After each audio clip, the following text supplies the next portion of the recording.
경력이라는 게 이게 영어로 이제 커리어인데 제가 영어를 밤에 배워서 낮에는 발음이 좀 안 좋다고 농담으로 많이 했는데 커리어가 생애라는 뜻이거든요.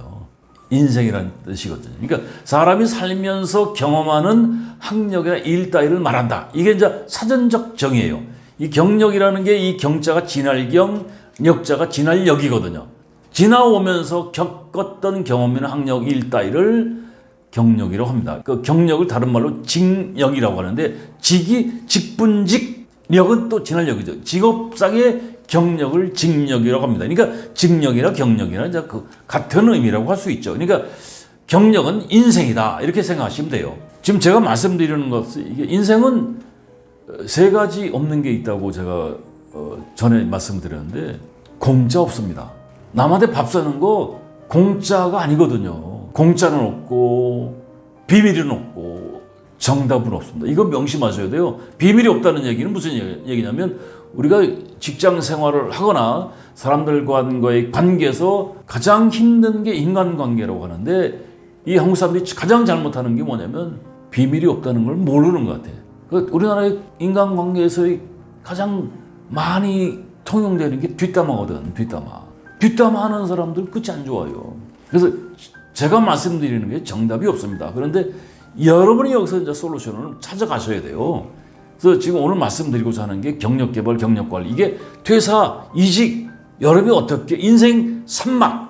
첫 번째 마당 배움의 시간이었고 두 번째 마당이 돈 버는 시간이었고 이게 보통 직장이죠. 직장에서 60까지 같이 버틴다는 건 쉽지 않죠. 근데 흘러 다녀서 그래서 60에서 또 지금 100세 인생이라고 하는데 이 3막이 가면 갈수록 길어집니다. 어찌 보면 인생 1, 2막보다 더 힘들어지는 시간대가 세 번째 마당이라고 할 수가 있어요. 그래서 이 인생을 어떻게 살아갈 것인가. 그래서 이 커리어, 인생, 일생, 경력, 직력 거의 같은 의미입니다.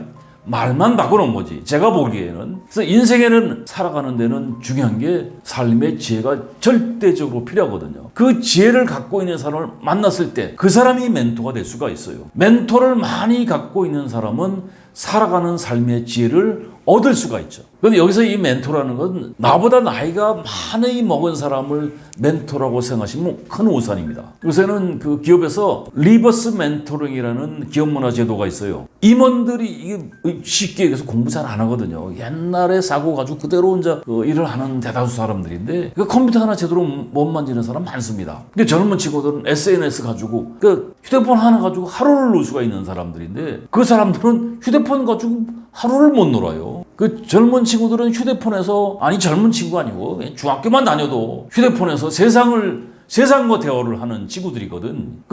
어찌 보면 내 아들이나 딸한테 중학교 다니는 아들이나 딸도 내 인생의 멘토가 될 수가 있어요. 하물며 직장에 그 젊은 사원들하고 나이 먹은 사람들이 리버스 역으로 나이 먹은 사람이 젊은 사람한테 멘토로 모시면 가장 최근의 트렌드를 또 얻을 수도 있잖아요.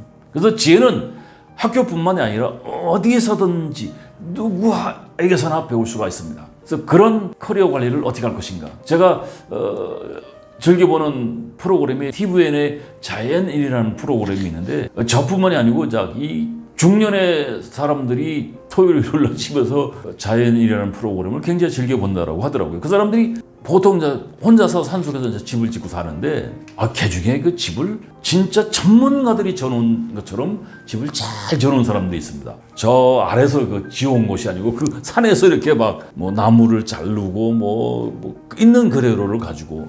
근데 이 사람들이 얘기하는 게 이수민이나 윤택이가 이렇게 물어봅니다. 형님이 어떻게 이렇게 집을 환상적으로 졌습니까? 그러니까 그럼 자기는 이제 옛날에 과거에 토목이나 건축, 노가다에 종사한 사람이고 또는 어깨너머로 배운 사람이라고 얘기를 하더라고요. 그러니까 그런 경험을 가지고 멋진 집을 지을 수가 있었다. 그러니까 이 얘기는 뭐냐면 좀 전에 제가 말씀드린 경력, 직력, 생애에 걸쳐서 자신이 경험한 직업이나 일 따위 이것이 이제 경력이라고 하는데 그것을 단적으로 보여주는 것이라고 할 수가 있습니다. 그래서 경력은 스펙보다 내공이 훨씬 더 중요하고 그런 것을 중요하다는 것을 단적으로 보여주는 것이라고 할 수가 있고 여러분, 내공이라는 건 훈련과 경험을 통해서 안으로 쌓은 실력과 그 기운을 말합니다. 그래서 무림에서는 여러분이 언젠가는 이제 직장을 떠나게 되면, 지금 이미 직장을 떠나 있는 여러분들도 많으시겠지만 스펙보다는 내공이 있어야 그래야 무림에서 고수들과 일합을 겨룰 수가 있습니다. 그래서 경력관리가 왜 중요한가? 왜 경력관리, 경력개발이 중요하냐? 인생이거든요. 그래서 저는 이제 그 표현을, 지금 이게 어찌 보면 100세 시대, 이게 미친 시대인 것 같아요. 오래 사는 것이 축복이 돼야 되는데, 축복이 되려면 지금은 패러다임 가지고는 되지 않습니다. 그러니까 크레이지 타임스, 크레이지, 미친 시대거든요. 열정의 시대라고 할 수도 있지만 미친 시대예요. 이게 미친 시대는 감당이 안 돼요. 여기서 생존하시려면 셀프 캐니벌라이제이션, 본인 스스로가 해체를 하지 않으면 생존하기가 쉽지가 않습니다. 이런 시대에 획일적인 경력 개발, 경력 관리가 아니고 다단계 다중 경력 개발이 절대적으로 필요합니다. 그러니까 지금까지 여러분들 알고 있는 평생 직장도 없고 평생 직업도 없는 시대에 교육, 일, 은퇴, 교육, 일, 퇴직, 그리고 은퇴, 이런 획일적인 경력 단계가 아니고 다단계 경력 단계로 만들어 가지 않으시면, 다단계 삶을, 인생살이를 준비하지 않으시면 오래 사는데 굉장히 괴로움이 여러분한테, 이제 이 괴로움이 실버 파산까지 갈 수도 있습니다. 장수가 저주가 될 수가 있거든요. 그래서 교육, 일, 퇴직이 아니고 교육, 직업활동. 여기서 직업활동이라는 것은 사업이라는 것도 될 수도 있고, 또 다른 직업활동 재취업이 될 수도 있고, 그것이 끝나고 나서 또 정리해고 당하고 퇴직이 될 수가 있거든요. 그러면 재교육, 그리고 다시 직업활동, 재취업, 또는 직업활동을 하는데 재취업이 될 수도 있지만 파트타임, 일용직도 갈 수도 있어요. 이런 다단계 삶이 요구되어지는 미친 시대이거든요. 그런 시대에 한 우물을 파는 커리어 관리, 커리어 개발을 해서는 안 되고, 조직에서 정년을 맞이하겠다는 이런 커리어 관리는 여러분 굉장히 위험한 발상이거든요. 그래서 커리어 파괴를 하지 않으면 이런 미친 시대에 생존하기가 쉽지가 않습니다.